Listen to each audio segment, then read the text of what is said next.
Just jamming out to the intro here. Man, I love the intro Bobby made for us.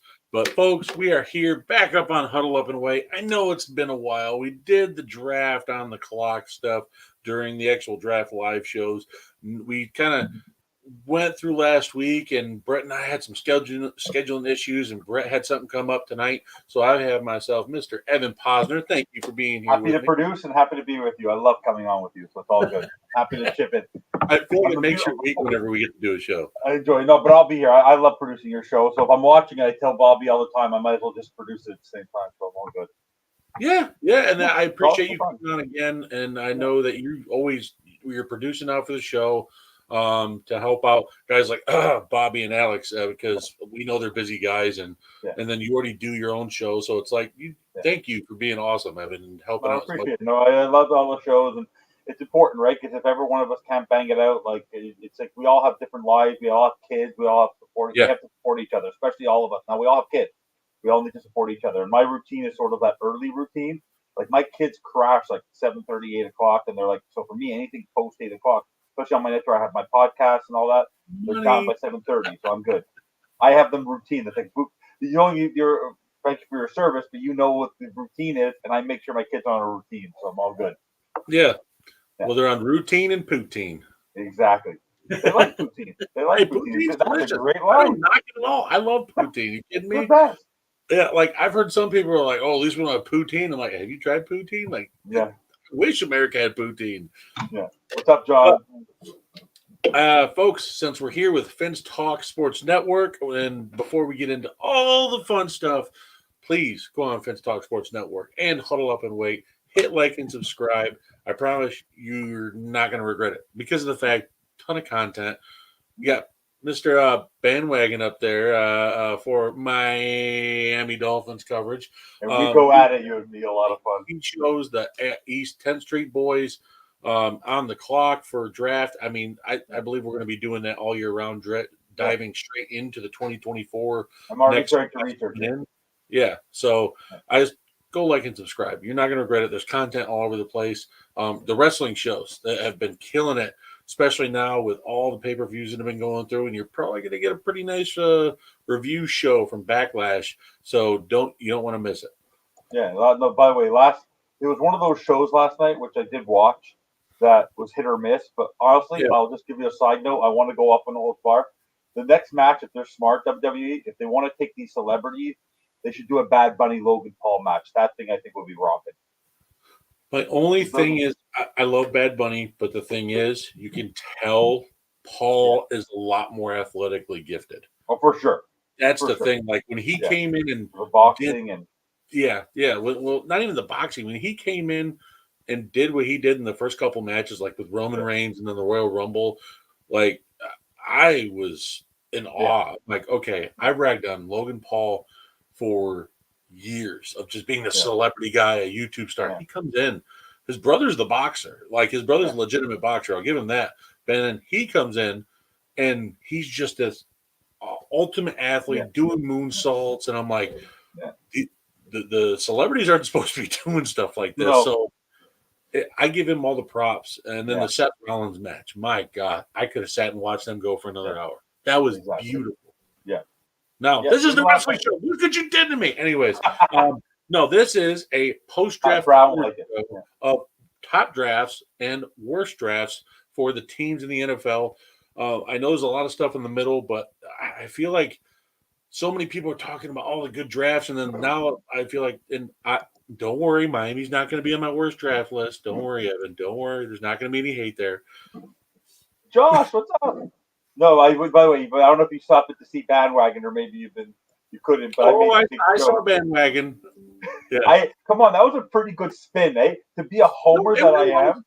It was definitely a good spin, but even though if I look at it overall, like that first pick, Cam Smith, I can't knock it because the talent's there. We've seen that.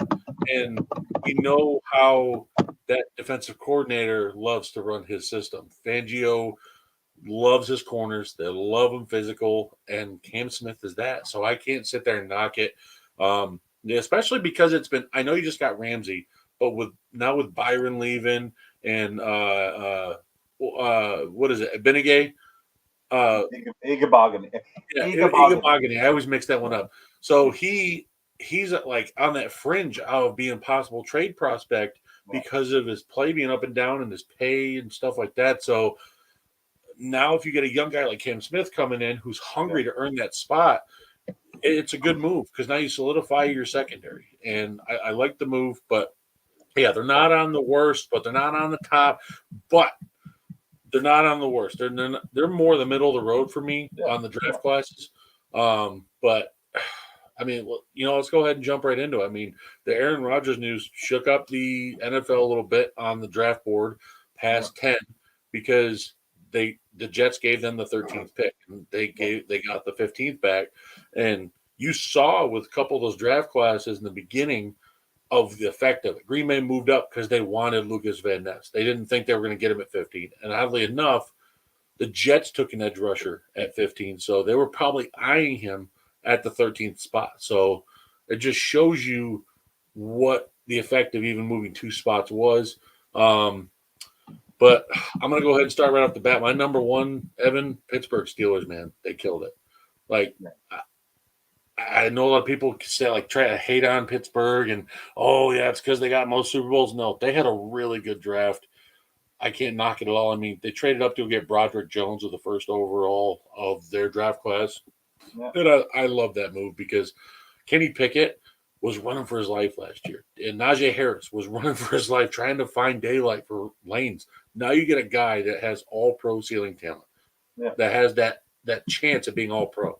So I think, to me, just right there, nailing that first pick like that, and then going down, and you also got cornerback like Corey Trice in round 7. Like they started off with Broderick Jones, Corey Trice at round 7. Like it was such a good draft all the way through. There was no drop off, and then you get Darnell Washington that fell, was a projected first rounder right at the end of the first, goes in the 3rd round, and if he is injured, during our draft show, we're all like, I remember I watched it. When I couldn't make it, I was watching it. How much could he fall? Like, it was great. So a lot of medicals came out about him, saying that he had a screwed up shoulder. It was partially separated. He had fractures in his foot. Now, I get it, but you can let him heal. He's a young guy. He's not this 25-year-old Hendon Hooker coming out where you have to sacrifice a year, and he's 26 already. Yeah. Darnell Washington has time on his side. Let him heal up, and if he has to come in the middle of the season, what a weapon to plug and play for as an inline blocker, and then going ahead and use him as a receiving threat in Pittsburgh when you got guys like reminiscent of Heath Miller that used to do the same thing. Inline, hell of a blocker, used to hold the edge as that 6th offensive lineman, and then come in and just be the safety net for Ben Roethlisberger. All over the place. Like, he'd just sit right in the middle every time, and it was beautiful because everyone knew he was going there, but guess what? It would still happen. Yeah. I wonder what he was like at the Combine, because at the Combine, he did not show any effects of these injuries. So I don't know if these took place after the fact, but I don't believe. He was playing through it. Huh? He was playing through it.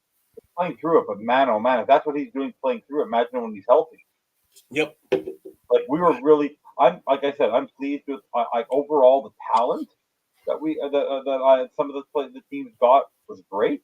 So let this guy fall and not take a shot at him. And the irony for the Dolphins, as you know, when I compare them, to not take him when we were all banging the drums, knowing like how we love injured players, it was like shocking to me that we didn't have to take him. It was shocking. But everyone kept on reading the same medical reports. Honestly, I think he's going to be a stud. I don't think he's going to be no bust. No, I think he's going to be, his best comp, oddly enough, is going to be the Green Bay Packer tight end Mercedes Lewis. Mercedes Lewis, yeah. Like 6'7", 260, 270 pounds, but he runs like a more of like an Allen Lazard wide receiver. He runs quicker than expected. Yeah. He has the athleticism to hurdle players. We saw that in college. I mean, and right there, John just put out 4.65 40 for 270 pounds. That's moving. So, yeah, the Steelers, I think they had the best. A lot of people tried to say, oh, Philly because they had the Georgia guys or no, I think Pittsburgh got slept on a lot, and they had such a good, consistent class that you didn't see a lot of drop off. Like I seen a couple guys trying to ding, Nick Herbig out of Wisconsin in round 4. I'm like, I've seen Nick Herbig projected sometimes in round 3 as an edge out of Wisconsin, and he can hold the run very well. And that's what Pittsburgh does with their ends and their edge rushers. They hold the edge for the run. They can play off ball a little bit and still rush. Like TJ Watt, I've seen covering running backs out of the backfield before, and he's still an all-pro pass rusher. Yeah. I just don't understand why it's not. I don't know. I hate the whole, they're the worst pick of this class for this team. I hate that because I feel like a lot of these other people had Nick Herbig up higher than what they would have at round 4. Yeah, well, Joey Porter fell. Joey Porter Jr. of all people goes to the team his dad played for. Come on. Exactly. That's nuts. But again, my consistency of high-level talent going there through every round. Hey, John, you know what? I'm going to go ahead. He said it gets faster when he heals. We blew it. He was drafted 93rd. Could have had him. Listen, there wasn't just Darnell Washington. Y'all could have had Tucker Kraft. Y'all could have had Luke Musgrave. There was tight ends galore sitting there. But Musgrave went early with you. Didn't you take Musgrave early? Musgrave went at 42, but Dolphins could have traded up. Yeah, of course. No. They went for BPA and they gave McDaniel, they gave Banjo a pick, and they gave McDaniel a pick, and then the rest were going to be whatever happens. Yeah, they're going to go with the guy. I'm very intrigued by Higgins because they're trying to convert him to tight end, and then to get Hayes is a guy who, for me, if he makes it great, fantastic. The guy did start 30 games for Jim Harbaugh at Michigan. He wasn't like he was playing in a random school. The guy actually played at a Big Ten school and was actually a good left tackle. So I'm not going to complain. I don't expect him to win the job or anything, but if he makes the roster, good for him. Yeah, definitely. Yeah, I think Miami had a for the picks they had a solid class. I have no question. I know you're going to keep going, but I know that Bobby and the team, a lot of people were happy or impressed, but I think they constantly reached, even though it was an interesting draft. I don't know where, and you can go on to him now or you can talk to him after, which is one of your division rivals. And you know who I'm talking about. So, which ones? The Lions. Yeah, people I know really Bobby, love their picks Bret. because they love their moxie, but I think the players they went after are all players we all like. But I felt like they just kept on reaching. About 90% of the NFL draft world had Gibbs at the beginning of the second round. Yeah. That's where his projection was. Even with Bijan going at 8, there was no everyone's like, I don't think the gap's that big. No, that is. I'm a Bijan guy, and I think Bijan was drafted in the top 10 because he's that good. And what Josh said, he's a weapon, not a running back. Well, that makes him even more dangerous then, because if you're listing him as a weapon, as a wide receiver, running back, he's that much more valuable than a Jahmyr Gibbs. And if Jahmyr Gibbs is supposed to be this receiving back that can still run inside, what does that say about that gap now? So it's not that I'm knocking Gibbs, but when you trade back to 12 and you have needs with corners, you're staring at a plethora of them right there. And I couldn't believe what they passed on. I mean, I know they already had a good offensive line. But they had a problem on defensive line. That's my issue. They didn't have anybody up in the middle. They got some Broderick Martin out of a small school in the 3rd round. That was a horrible. What was it? I don't remember what school he went to because it's so small. Western Kentucky. I'm talking about super small. And Western Kentucky goes to. Yeah, he was projected in damn 6th, 7th round. They reached a whole 4 rounds on him.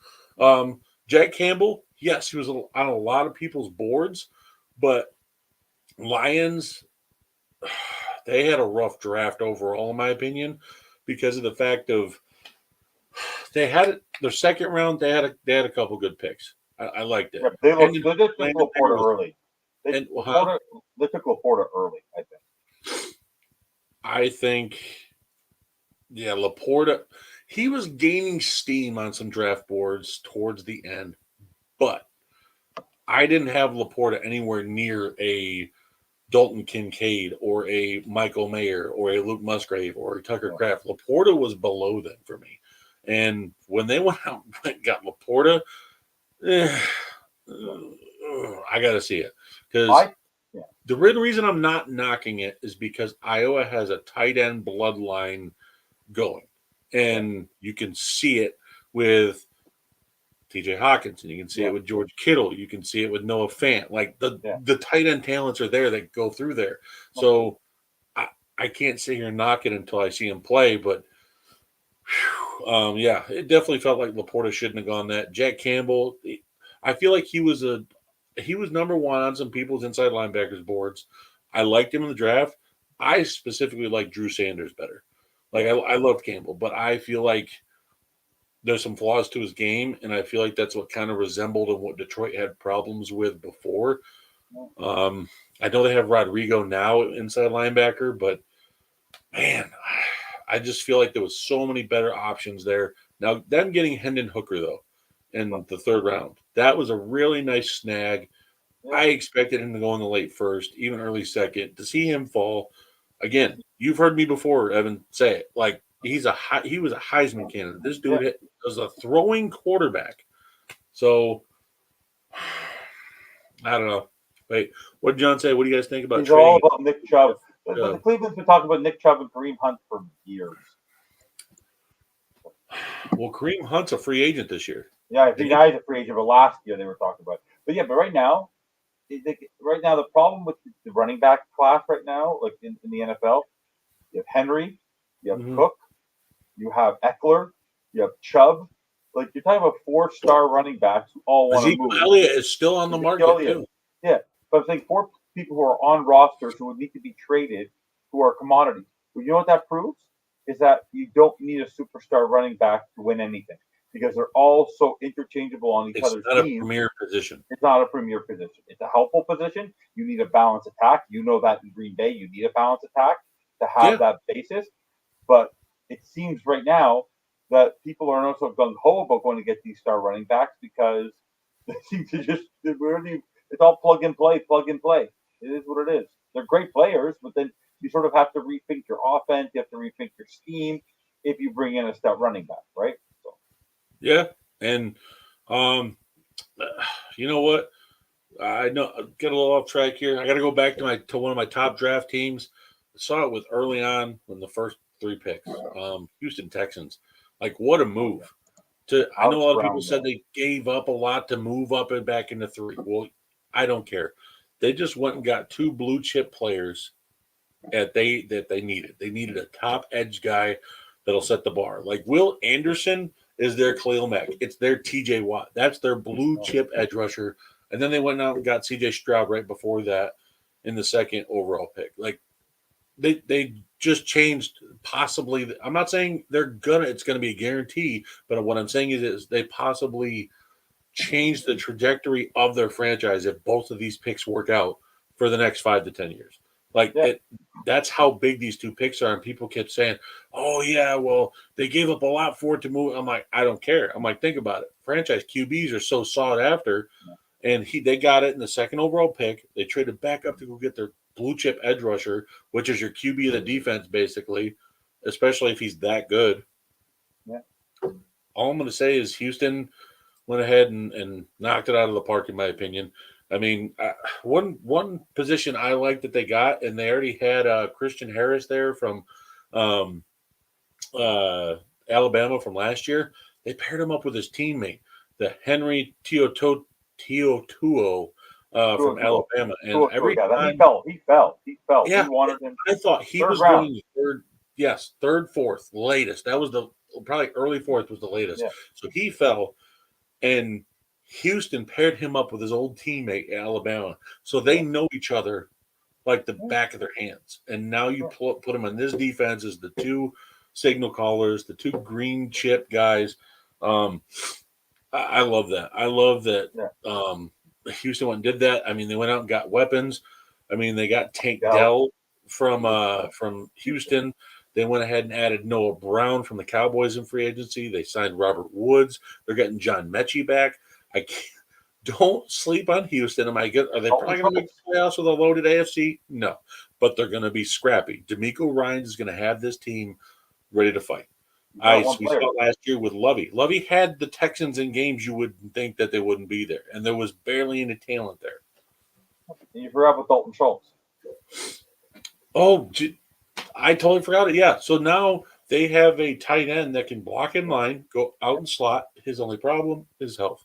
If he can stay healthy, he could be 1,000-yard tight end. I can see it and I believe it. Yeah. And Josh Gate's probably rolling over in his future grave right that's now. Competitive. Honestly, that's a competitive division. Like if they hit the right games and a lot of these guys play out, you never know what the weapons they've added. Yeah. And you never know. First year coaches, as we've seen out to Miami, they bring a rejuvenation. You know that it's different in all sports. Oh, yeah. But when you get a new coach who's motivated, new scheme, people are excited. It revamps the room with everything that went on with Deshaun Watson. That I think the Texans are gonna, like, even the fans, like, it's gonna be a fun year for them. Oh yeah, yeah. I just don't. I don't know. I look at Jacksonville and people keep saying, "Well, they haven't really done anything." I'm like, I don't know. Jacksonville went out and got Anton Harrison, the tackle from Oklahoma, and they needed a guy to come in for their tackle that just got suspended. So they already filled that need. They get the wide receiver that came from Atlanta in a trade that was suspended. What is his name? I can't believe I'm forgetting. Calvin Ridley. There you go. Zay Jones. This is you have me. I'm ready for you, buddy. Yeah, my brain's, dude. I've I've become an expert now today, so I've been Mr. Dad today. I was there all day. Parent, yeah.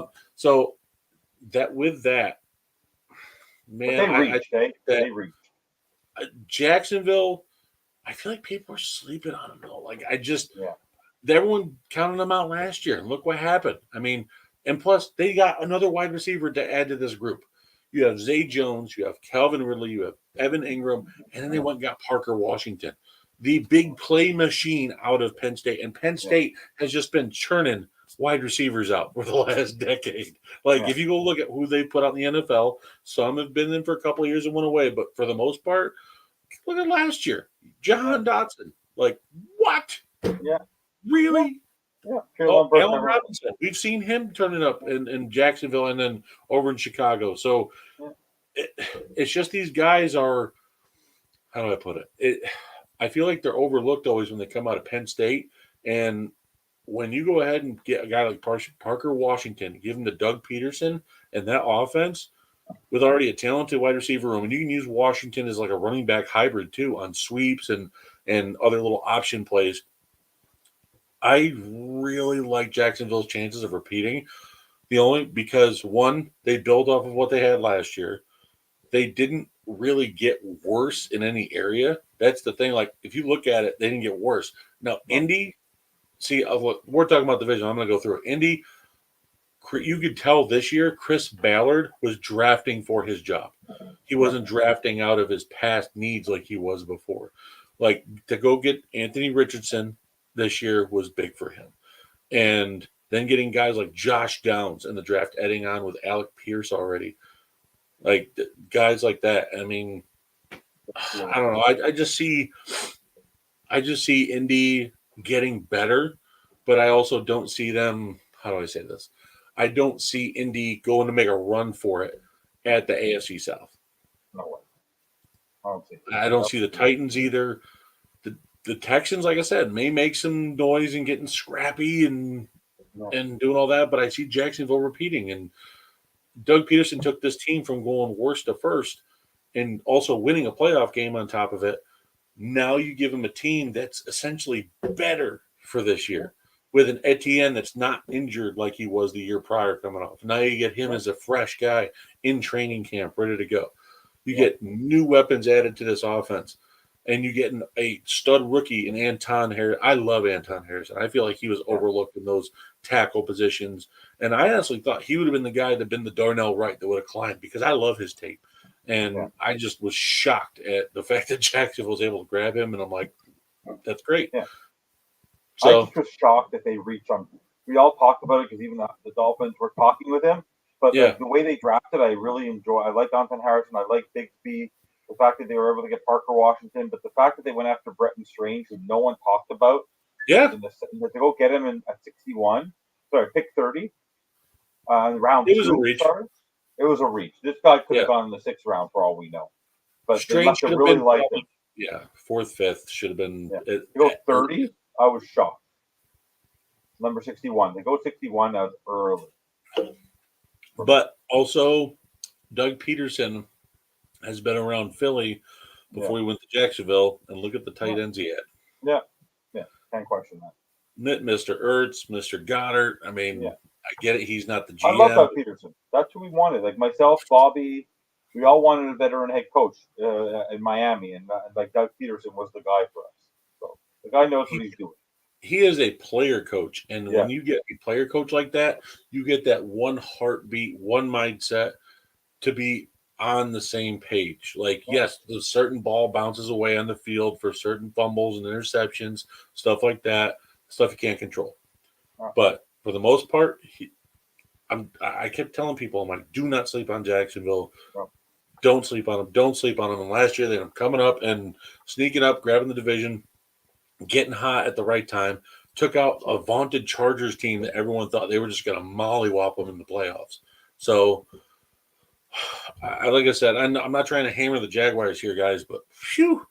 Like, I don't sleep on them again this year. They had a good draft. A lot of people aren't mentioning them.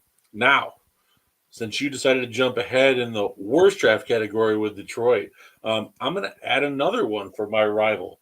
And yes, this is me rival hating a little bit, but Minnesota. I go and look. They have a lot of holes on defense. I mean, it's bad. And you've seen it. All the people they've cut, they've traded, let go in free agency. You're just like, what are they doing? And I was just shocked by it. I mean, okay, their best pick, first rounder, can't help it. Jordan Addison went to them. They lost Adam Thielen. But you still had KJ Osborne that was coming up, and he looked like a solid wide receiver too. So wide receiver to me wasn't that big of a need, especially now that you're possibly talking of trading Cousins, and he's been attached to all those trade talks or drafting a QB this year. And they did. Jaron Hall from BYU, if I remember correctly. Yeah. They didn't go out and get any like holes filled. If you go look, you got like Jay Ward, their safety out of LSU. He's not a coverage safety. It's exactly Louis Sine out of Georgia. He is a strong safety type that can cover short areas, and he can hit like a hammer.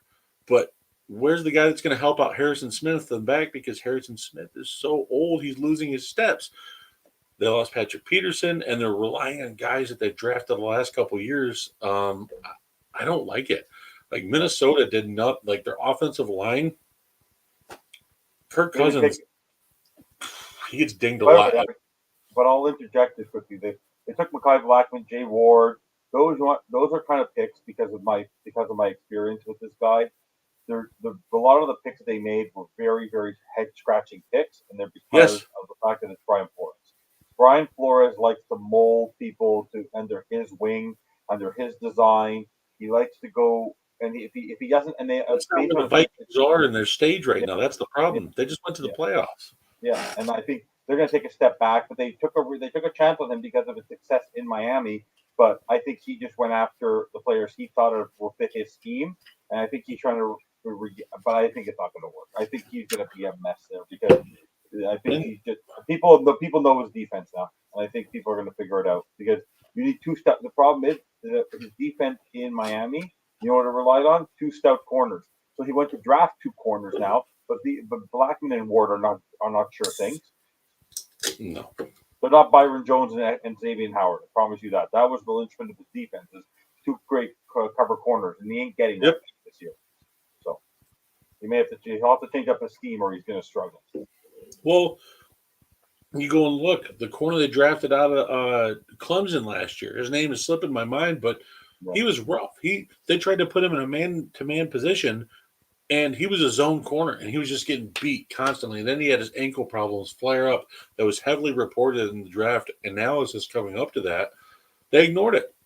And then they were relying on past first-round busted picks that they were relying on third-round picks that they stuck with from Chris Spielman. And I don't know, man. I mean, I'm sorry, not Chris, his brother, Rick Spielman.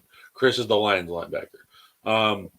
But I just don't, Minnesota to me was one of the worst drafts of this year. Jordan Addison, people can say, "Oh, if he works out, it saves the entire draft." Eh, eh. I'm just, I don't know. A wide receiver two is not going to come out and save your franchise. Like No, with how many defensive holes it has, it's just not going to stick. I'm not a fan of it. I get it. Do For you me, have any I think teams in mind for a worst draft? worst draft. I don't know. I don't mind them, but maybe it's the way that they don't compete. They don't really impress me, and I don't think it's really going to help their defense. I was okay with them, but I was not so. After Paris Johnson, I was with the number of picks that they had. I was not so impressed with Arizona. Like I like Paris Johnson, but I I like BJ's a good pick, but I just wasn't so impressed with what they need. I think they got Clayton Tune is fine. They're gonna, but I feel like they're just that's just one of those teams where they're just drafting for the sake of drafting. But I don't have a faith in that team at all. I think they're gonna be the bottom feeder. They They're gonna built be their draft class to build on 2024. They have they're 14 going to picks. pick Caleb Williams. They're going for Caleb. Yeah. Caleb Caleb Williams Williams, Drake and Murray will May. be traded. Yeah. Murray will be traded. Yeah. I mean, you can see what it is. I got another one. 49ers. Like, how do you, the earliest pick you have is the third round pick. And one of them in those third rounders, you come out and draft a kicker in the Yeah, third round yeah, when you have way other needs outside of that. Okay, you cut Robbie Gold. There's a lot of veteran kickers that I'd trust a yeah, lot more kicker at the third round and paying him that rookie contract. yeah. And everyone's like, oh, it's not that expensive. I'm like, really? Go look up on how much 49ers are paying their players right now. And that's why they have Brock Purdy starting as a QB when he gets healthy because his paycheck is small. They Yeah, couldn't do it with Jimmy and add other folks because they had 25 million on the books. yeah, Like stuff like this matters. yeah, So I don't know. I feel like when your earliest picks in your draft class, you come out and draft a kicker, and it's a Michigan kicker at a Big Ten. Man, I'm not. If you're gonna go get a kicker, get it from like a family name of something, or at least a lineage, or like a small yeah. school kicker, because those are the kids that ones that come out and you're like, holy crap! Not a guy from Michigan and Jake Moody. Like Jake Moody wasn't even projected to go in the third. Oh, I saw a kid. Yeah, I'm letting him go rest. He's having a little trouble sleeping. Don't worry. I'm letting him rest. No. Jake Moody, I felt like should have gone in the fifth, sixth round at earliest, and I just couldn't believe Yeah, with one of the first picks they went and got a kicker. Like that's yeah, crazy. Now moving on, I would say one that didn't make and crack the best draft pick category for me, but they they were close, and it's because of the couple other questionable decisions. Like you went ahead and got for Seattle Seahawks. You came out, you already had Tariq Woolen, you added on Devin Witherspoon. You got your stud corner pairing. Witherspoon's a hell of an athlete. They're going to appreciate him. I love that pick. But then you go out and you draft people like Zach Charbonnet in the second round when you already have Kenneth Walker. You already have Travis Homer on the books. You have other running backs there. Why are you doing a running back committee with a guy that can be a three down back all day long? That blew my mind. I was shocked too. I think they just saw him sitting there and they go like, how do we not take a guy at that pick? They thought he was like I like Derek Hall, Jackson Smith and Nick Bow, good pick. I love you, love him. I know you're Yeah, a big like I fan. said, they had a lot of good picks, but then Kenny McIntosh, another running back. Why? I don't know what they're thinking. Maybe they just want to give as much support to Geno Smith, but no. Although I was surprised actually is the fact that I think they didn't take a quarterback in this entire draft, Yeah, and that means they believe it. That believe really.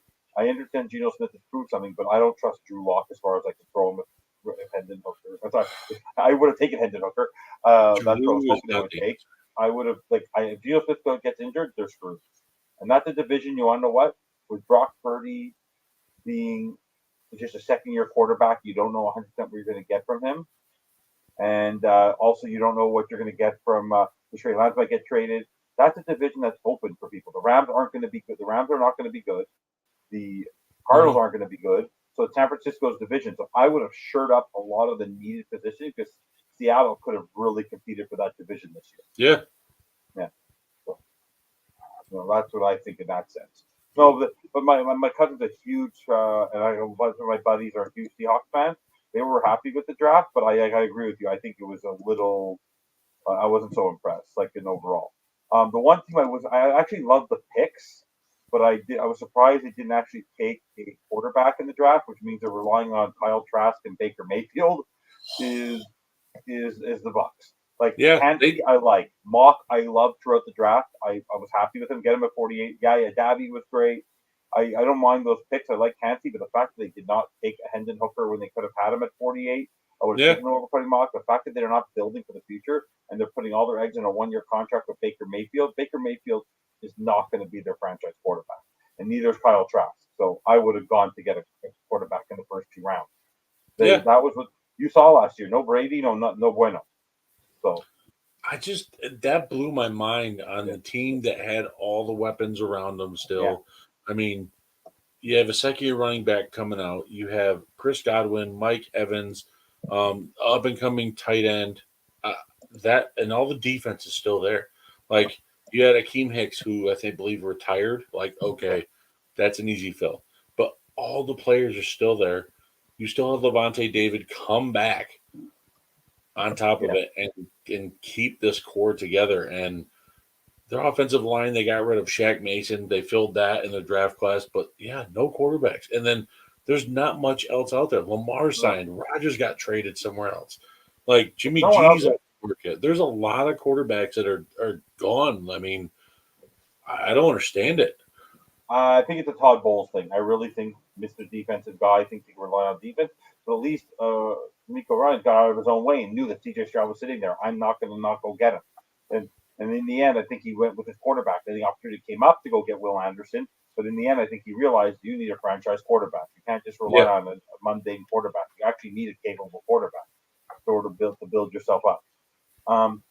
The one team I was surprised, I liked him, but I really thought it was a reach at that point, and I would have gone more for a wide receiver there. And I'm not going to. Is one of our rivals is the Bills. I love Kincaid. I like Kincaid. He never would have been fit for us, but I like him. But like I was surprised by that pick at where he was. I didn't think that he would go that early. Personally, I didn't think he'd be the first. Also, I didn't think he'd be the first one off the board. What did you think when you heard his name? When I heard his name, I wasn't surprised because I knew exactly what Buffalo was going to do to him.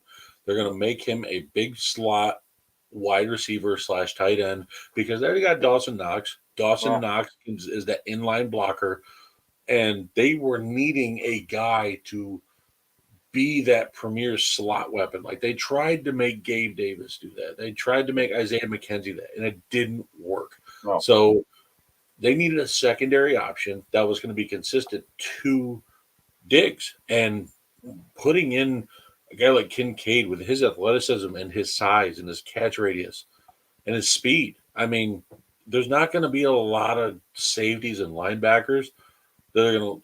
Oh, you're going to have to put a corner up. You're going to have to designate a corner to him and sacrifice a linebacker or safety somewhere else. But that's why I think how good Kincaid's going to be for Buffalo. But that's what I think we can do, right? Like if you look at it as a counterattack, that's why I was in the end when I look back at the draft that I was happy with the Cam Smith pick is that Cam Smith is very good at playing the outside, and Ramsey can play the inside. And the teams we're facing this year in Kelsey, and then you have Kincaid, and you have some great tight ends you're going to be facing. You can easily move him to shadow the tight ends because then you can leave X on a Stephon Diggs and Gabe Davis. I'm not that worried about, right? Like Gabe Davis, Cam Smith can easily cover him. So I believe right now, right away, Dalton Kincaid is going to be the second best weapon they have on that team. He'll even surpass Gabe Davis. So I was a little surprised by that. The most shocking pick for me, and I don't know when your reaction was to it, but I laughed and I laughed and I laughed and I laughed. And thank you, Green Bay, for doing it. What the heck were they doing when they picked McDonald? Like, why did they not go O-line right there? And what were they thinking, the Jets?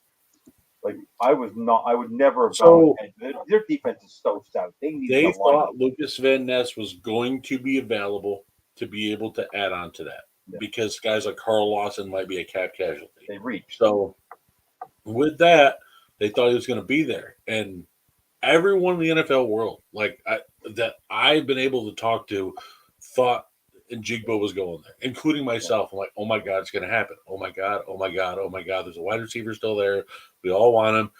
And in Green Bay fashion, they go with the guy that's a defensive line, defensive end hybrid, and it's like Rashawn Gary 2.0. I'm not shocked because Zadarius Smith leaving last year hurt them in the fact of they didn't have the depth. They only had Preston and Rashawn. Rashawn's coming off a torn ACL.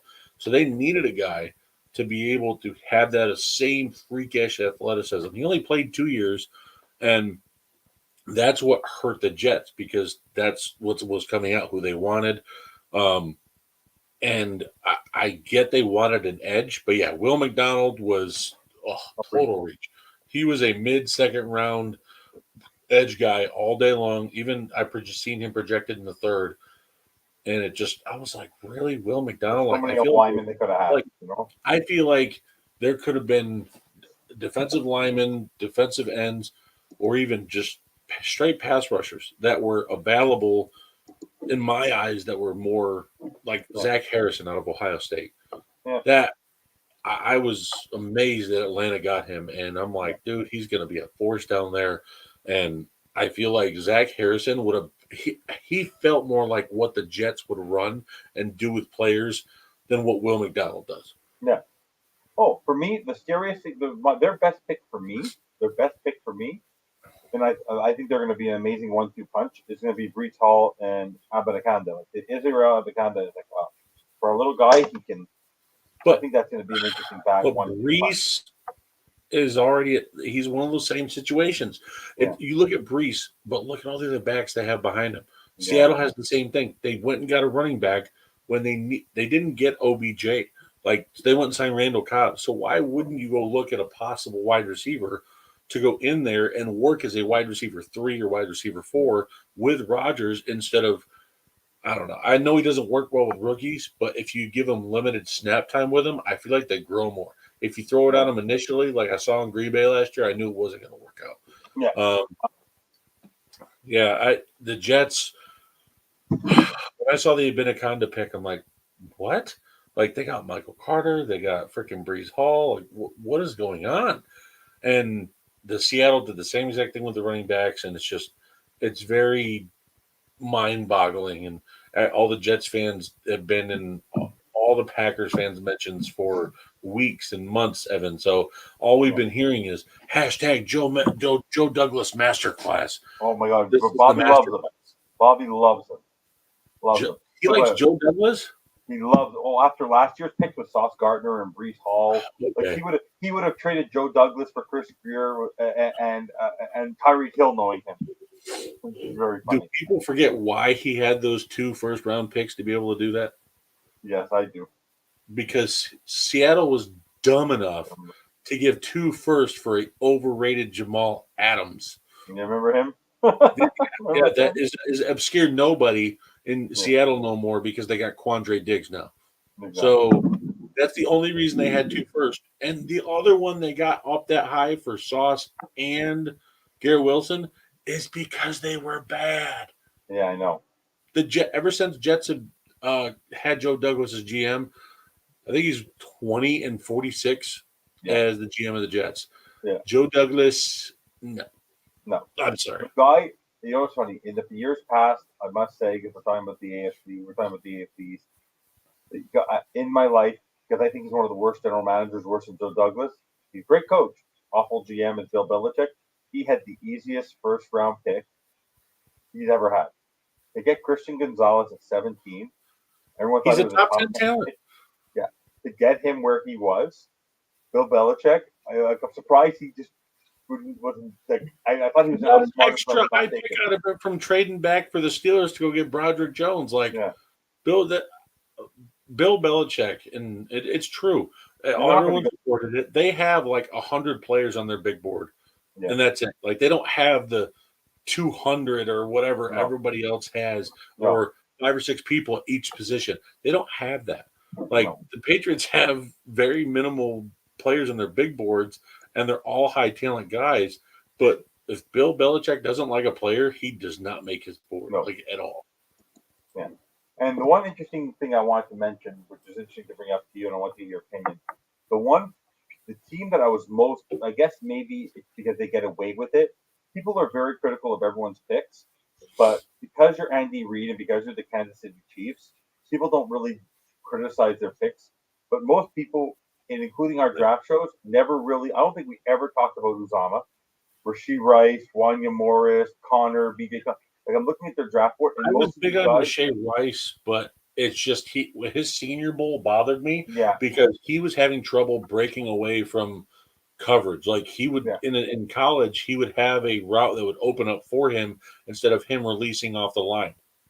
yeah, In Senior Bowl, he had to release off the line, and corners were jamming him up. yeah. Now, I can see someone like Andy Reid and Patrick Mahomes being able to unlock that and help him in his route release off the line. But overall, listen, I will never question Andy Reid and what No, they do. Like no, they of just course won the not. But second these Super are Bowl in 5 years. no. But I'll put it to you this way: if the Miami Dolphins and our fan base had these names and these picks, they would have been really upset. Like meaning that because but that by the way, they did the same thing last year with Pacheco. Like no one knew who this Isaiah Pacheco guy was. We knew of him, but no one thought he was going to be anything. He was their number one running back for the Yeah. entire playoffs. And like, you want to know what? Like Claude Edwards-Helaire was an afterthought, and now he's definitely like he's not the starting back anymore. What did you think of your least favorite team in the world? How did you find they after trading down and trading down again? What did you think of their overall draft? Which one? The Bears and Ryan. Man, all I got to say is Ryan Poles' career is riding on that trade from 9 to 10 for a Yeah, fourth round pick in 2024.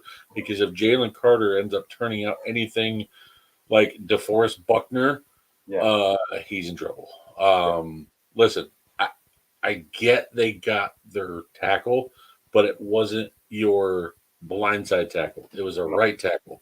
yeah, As much as I love Darnell Wright, you had Broderick Jones and Skronsky on the board. yeah. Hometown Fields is a kid. mobile quarterback. Tackles are important, but your interior offensive line needs to be like very steady, Yeah, very consistent. And at your tackles, I get it. If you got some rough tackles, you can build on that. But if your interior offensive line is solid, your running game will be fine, and then the running ability of Fields on scrambling stuff will be solid because of your interior offensive line. Skoronsky would have been a hell of an addition there, in my opinion. I love Darnell Wright, but as a right tackle, I'm sorry if I'm drafting someone that high in the top 10 at that position. I'm moving Braxton Jones to right tackle, who they drafted last year. Did he yeah, flash as a rookie? Sure, but I've had people say, "Who's got a good passing block, a pass block grade?" That's because they barely passed. That's why he was run blocking about 90% of the time. So of yeah, course, any tackle is going to look good when you barely pass block. So yeah. move Braxton Jones to right tackle, put Darnell Wright at left tackle, and you got your premier left all pro tackle. But they're not doing that. They're keeping him at right tackle, and that blows my mind Yeah. when you waste a pick like that. Now, when I go back to what the trade was for a player of Jalen Carter's ability, Yeah. I feel like the Bears might be eating some crow there. Yeah. Tyreek Stevenson wasn't a big fan of that. Yeah.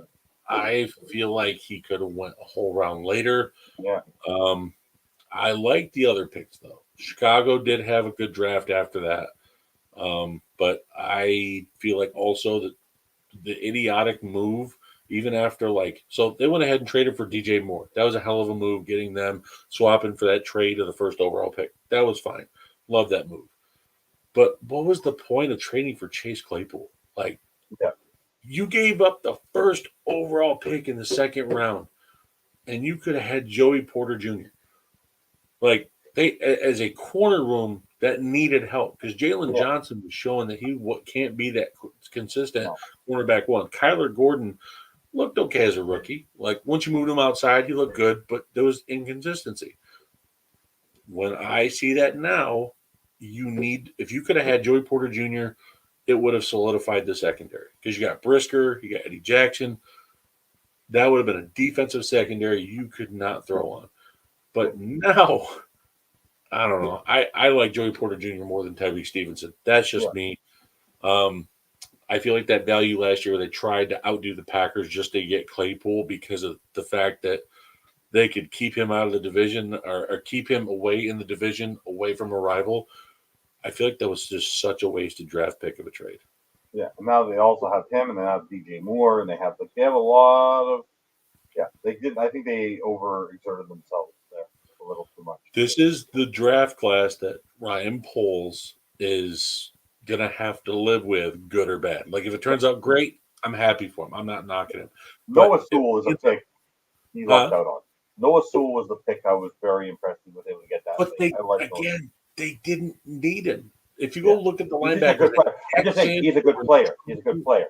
yeah, no, I get it, but they Yeah. may. So this is what I've been hearing also. They may transition him to edge and make Yeah. him a true edge rusher because he has pass rushing Yeah. ability as an off-ball linebacker to move Yeah. him straight to an edge guy, which it's nice because they need an edge spot.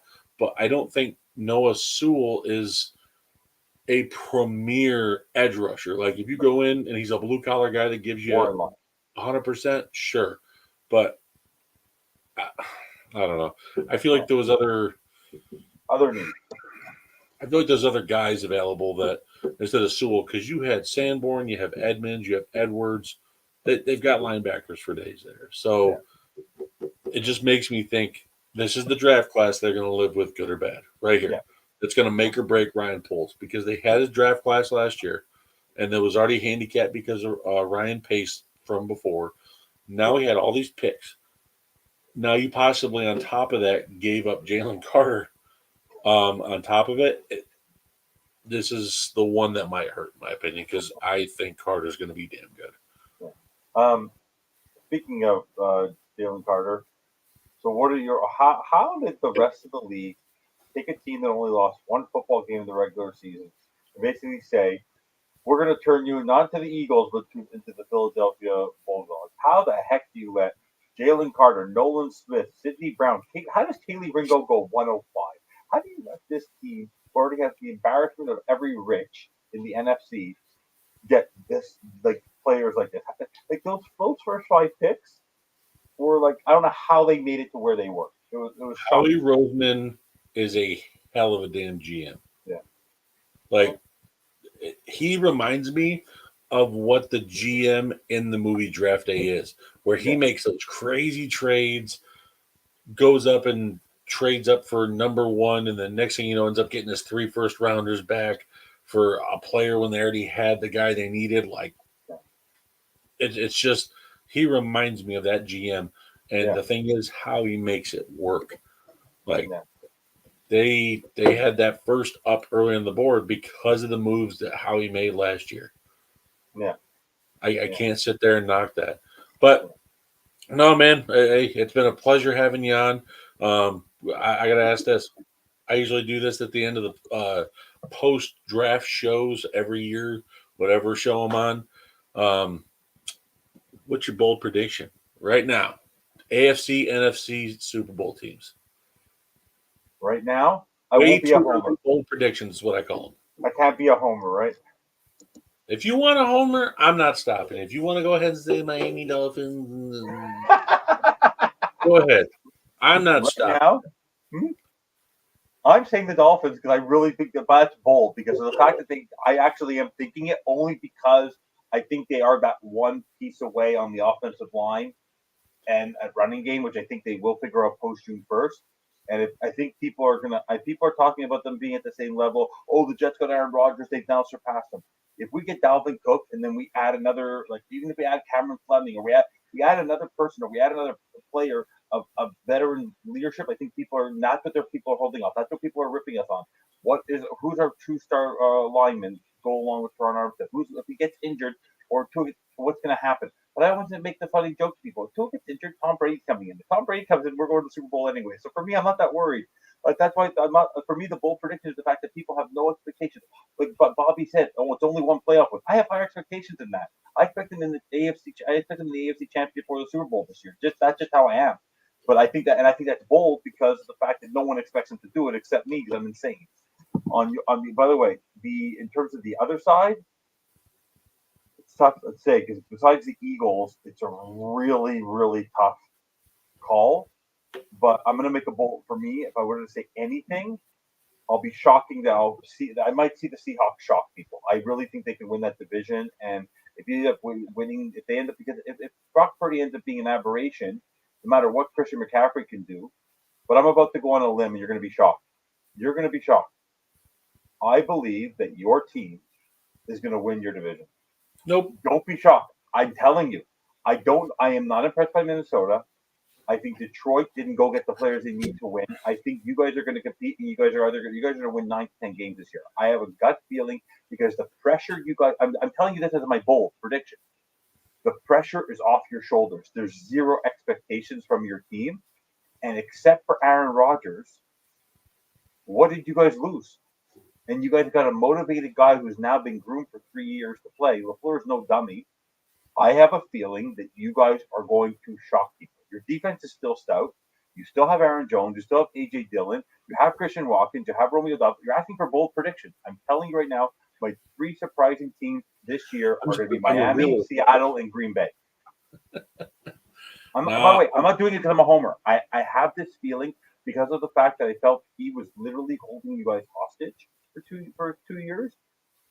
It took the weight off your shoulders, and I'm very happy for you that you have that weight. I think because there's no expectations there, I have a feeling that you're going to be good. I think you guys are going to have a really good year. I'm like more than you expect. As much as I appreciate that, no, I'm not kidding. I'm actually serious. I know, no. I'm saying I appreciate it because like you have more faith than me, and it's not that me I'm hating the team that I love. Is I'm going off of. So Brian Gutekunst was there since 1987 with the Packers. He's been executive scout coming up, all the higher executive now, like Thompson and everything else, and he was there for the Aaron Rodgers thing. And now this has looked more exactly like the Rodgers situation than anything. Rodgers sat for 3 years, Love sat for 3 years, and I go back and look, 2008, Rodgers' first year, they went 6-10. So it would not surprise me that they win 6 to 8 games and. But look at the NFC this year. I want to see Jordan Love work the offense. I want him to be consistent and be able to show why he was that first round selection. I'm not expecting. I'm going to disagree with you though, because the NFC back in New York, back when Rodgers came in, was a million times better than it is now. Maybe I understand that it's a mess. Outside of Philadelphia and San Francisco, you could shoot a dart at the board blindfolded, and no one expects any team to come out. Philadelphia, San Francisco, Dallas, Seattle. I can't say Dallas. Dallas is relying on Tony Pollard, who's coming off an injury. No Zeke. They're relying on CeeDee Lamb. They don't have. You're forgetting 2 other people they brought in. Who's that? Traded for Stephon Gilmore, and now they got. But Stephon Gilmore has bounced around now. He is not. But he was the same. He's not good. The same Stephon Gilmore who was in New England. He's not the same Stephon Gilmore who was in New England. But he was as a cornerback 3, he's still solid, and that's what he is for Dallas. Yeah. Brandon Cooks, who's had 6 out of 9 seasons, 1,000 yards. Like this, bounces. But guess what? He's been productive anywhere he's been. Well, what now I don't have faith in Dak Prescott. The same way you don't have faith in Fiberglass, I don't have faith in Dak Prescott. I don't have faith in Kellen Moore as their former offensive coordinator leaving. I think he's leaving is a big thing. And I think they're going to take a huge stride this year. No. Wait, that's like salt in my mouth, Evan. I hate the Cowboys. But can I make you laugh about something? Do you realize you just want to see progression from your quarterback? Do you know your quarterback is on the books for $4 million more than our quarterback? I mean, yeah, we gave him the extension. No, you gave him $13 million guaranteed. We only owe the guy. We only owe Uzi $9 million this year. That's a good bargain. Even if you believe he's fiberglass, $9 million is a pretty cheap deal for a quarterback in the NFL. I mean, you're only getting about 12 games out of him, anyways. We're gonna get still pretty good. Whoa, that's still under $1 million a game. Look at that. It's only $1 million a game. It's not that bad. It's under $1 million a game. Give me Brock Purdy, who was a 7th round contract, and he's only earning but yes, by the way, people could say sophomore slump. Brock Purdy has a lot to prove. His playoff. Honestly, for him this year, he could easily have a sophomore slump. Like he fit in that well. He came in at the right moment at the right time. If they bounce from Trey Lance, there's no guarantee behind it. You're going to rely on Sam Darnold. Sam Darnold goes out there and it's going to be a disaster. Yeah, I don't know They why need people. Brock Purdy to stay healthy. That's the thing right now about San Francisco. They have three unsure quarterbacks in the sense that Brock Purdy did something for less than half a season, while the other two haven't proven. Lance has not proven anything to anybody, and he was injured in college before he was drafted. I think that was one of the worst picks for San Francisco. They reached for him because they were hoping for something that hasn't worked out yet because of his injuries. And Sam Darnold has proven that he can't. He couldn't win the job in New York. Couldn't win the job in Carolina, where two teams were awful. He couldn't win the job. So my bold prediction is I think the Bengals get back to the Super Bowl. I think they go ahead and they face off against Seattle Seahawks. I'm right there with you. I think Seattle's got a lot of Yeah. pieces in place, and they proved a lot last year. Geno's going to be in the same system, and Josh Wingate's like, oh, you know, you really think Geno's going to do the same thing or even better? I'm like, yeah, he's got the same coach, same OC, same offensive weapons, Yeah. more offensive weapons, a good offensive line, a hell of a defense.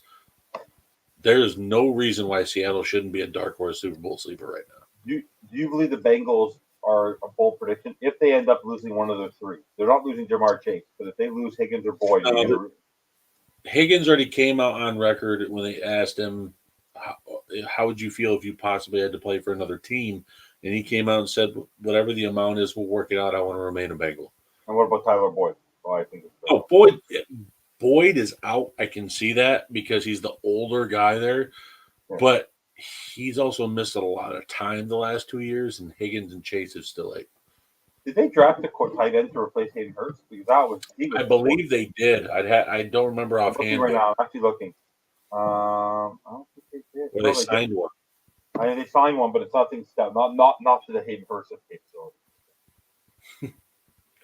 No, I think Cincinnati would still mix in offensive line, wide receivers, the defense. But I don't think they've improved. Who they get in the? They didn't even sign a lineman. And their offensive line last year broke out. They drafted a good couple offensive linemen. Who, the Bengals? Mm-hmm. No, they did not. They didn't draft one. For offensive line? They drafted Miles Murphy, DJ Turner, Jordan Battle, Charlie Jones, Chase Brown, Iosevich, Robbins, and Ivy. They signed one in offense. I'm sorry, they signed one in free agency. Yeah, they signed one, but last year they did the same thing with Leo Collins, and now nothing worked for them. Like their offensive line has killed them in the Super Bowl, and it killed them in their playoff game last year. I didn't say they're going to win it. I said they're going to get back to it. They're going to get to it. Their offensive line is a big problem. That's the problem. I think they're going to make the adjustments to fix it. Look at Santos. Look, he's very. He wants that. It's not going to happen. No. By the way, is your bold prediction? Would you ever say that Rodgers is going to win the division? For AFC East, no, because Buffalo's there. But who's after Buffalo? The Jets. You really think so? I give the nod to Rodgers over Tua. It's because of the fact that one, he's been there and done that.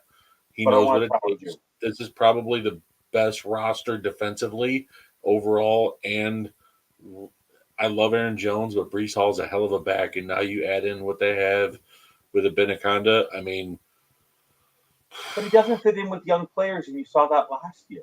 Garrett Wilson's a hell of a weapon. Lazard's a wide receiver 2 or 3, so he's in a good spot there. Cobb's going to be his safety net. Rodgers played. So the thing is, as much as I hated seeing him go, at the same time, he was playing with a broken thumb, playing with an injured knee. I can't sit there and knock him for that because he's played through injuries before. I can't put Tua over him. I'm not expecting you to. I'm not expecting you to put the highest quarterback who gets injured, who gets injured. But we'll see what happens. I agree. I appreciate your opinion. I have a feeling that the Jets could have a great year. I personally believe Buffalo's going to take a step back. I don't know what it is. I think their window now is closed in the sense that they now have people breathing down their neck who were breathing down their neck for 3 years. The Jets and the Dolphins 3 years ago, were not breathing down their neck. They had it to themselves after the Patriots lost Brady, and now their window is closing. They are going to struggle against their AFC rivals. They're going to struggle. They almost lost to us last year in the playoff game and in the snow with where we gave up the running game with 7 yards, or running 7 yards a carry because McDaniel was a doofus in that game. And then in the playoffs, they almost lost to Skylar frickin' Thompson if it wasn't for a bad 4th-and-1 call, not realizing it was 4th down. So even for me, that's what's shocking. For me, I think it's going to be a lot of fun. That's all I want to do is I want to have fun next year, and we're going to have fun.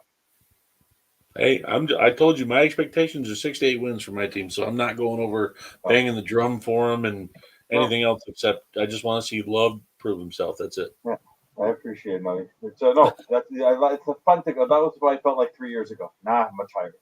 So, it's all good. Well, Evan, I appreciate you coming on, brother, and helping me out and do this post-draft show. Always a pleasure. I'll be producing, so whatever you need stuff to do, I'll be here. Okay, I just got to argue with the other beard. All right, folks, thank you again for showing up and watching us break down a couple draft classes and who's we think nailed it, who we think crushed it in a bad way because it's crushing possible GM careers. So thank you for being here again. Like and subscribe for Finch Talk Sports Network and all the shows on it, including Huddle Up and Wait. Smash it, like, and subscribe. It's worth it. And just like we got your football coverage in your 6, we go ahead and we've got your coverage in your mental health as well. Please, if you have anything you need to talk about and you feel like you don't have anyone, I know my DM is open and my lines are open on my other social media. If you're veteran, civilian, if you feel like you're going through something and need to talk about anything, I'm here. And I know a lot of people on this network understand it and they have your back too. So just like in football, we got your 6. Good night, guys.